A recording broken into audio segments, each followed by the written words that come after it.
जय हिंद। डॉक्टर बालादत्त। मित्रों, आजकल मैं आपको वीडियो के माध्यम से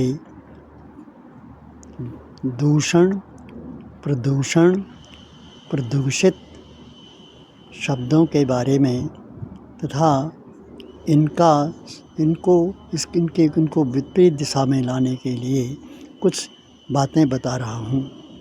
ये शब्द बड़े ही भयंकर हैं। दूषण, प्रदूषण जहाँ लग जाता है, यह इस तरह का विचार है, यह भावना है जो जैसे लकड़ी में दीमक लग जाती है, अंदर ही अंदर से खोखला करके सारी लकड़ी को का विनाश कर देती है। ऐसे ही ये प्रदूषण भी होता जा रहा है। आज मैं आपको राजनीतिक प्रदूषण के बारे में बताने का प्रयास करूँगा। राजनीति में राजनीतिज्ञ लोग जो हैं, अपना उल्लू सीधा करने के लिए कुछ भी करने को तैयार रहते हैं। पूरा इतिहास भारत का उठा लीजिए कि जब भारत पर कोई संकट आया है तो तब भारत के विरोधी लोगों ने, भारत के ही लोगों ने उसका विरोध किया और शत्रु का साथ दिया। ये सारी घटनाएं आपको याद होंगी। 7वीं शताब्दी से लेकर के 19वीं शताब्दी के आधे हिस्से तक यह क्रिया प्रतिक्रिया के रूप में चलती रही। यदि हम चंगेज़ खां,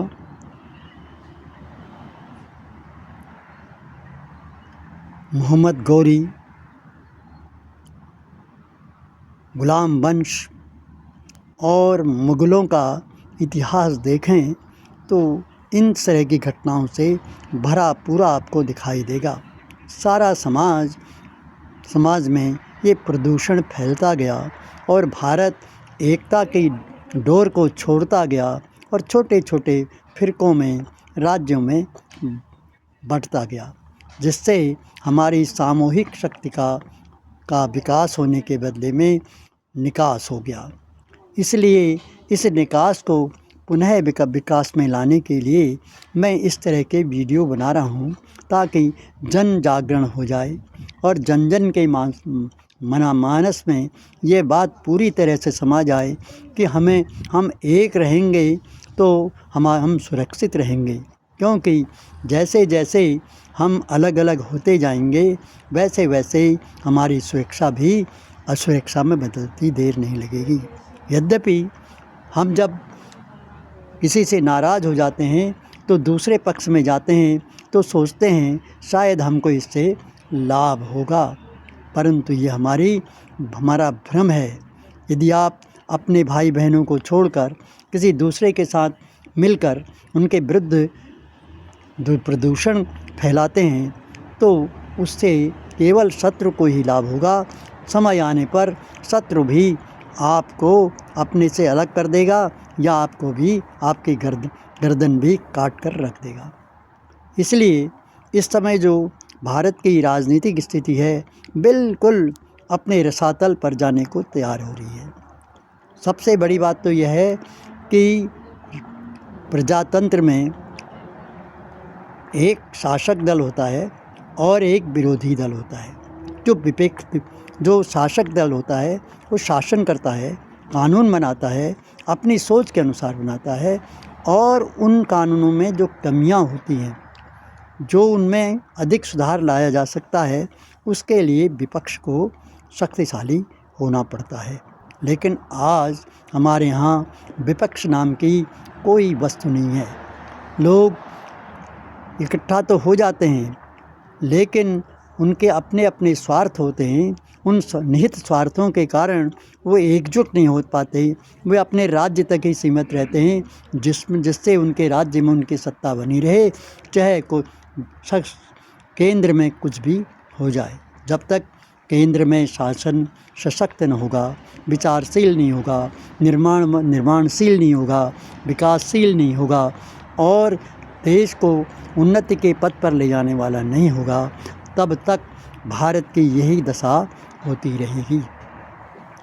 विगत 10 वर्षों से जिस तरह का शासन और प्रशासन को एक व्यक्ति मिला है, जो जिसकी विचारधारा बहुत ही सुलझी हुई है, बहुत ही सामान्य है, वो जन जन को लेकर अपने साथ चलना चाहता है और कार्य भी जनहित के लिए ही करने में लगा रहता है।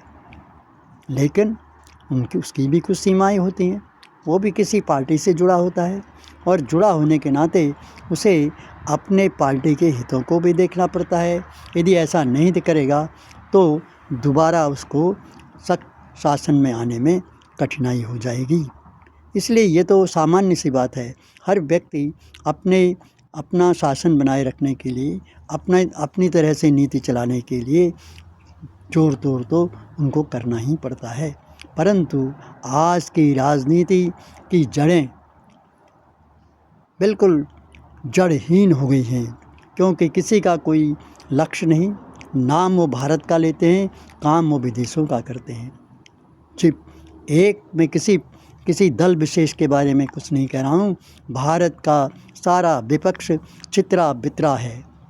उसमें केवल अपने स्वार्थों को सिद्ध करने की क्षमता पर ध्यान देना होता है, जिससे राष्ट्र का विकास नहीं हो पा रहा है, विकास की ओर बढ़ रहा है। मेरी आप सभी भारत के प्रबुद्ध जनों और जन जन से ये करबद्ध प्रार्थना है, अनुरोध है कि इन बातों को सोचें, समझें, विश्लेषण करें और जानने का प्रयास करें। मानने का नहीं, जानने का।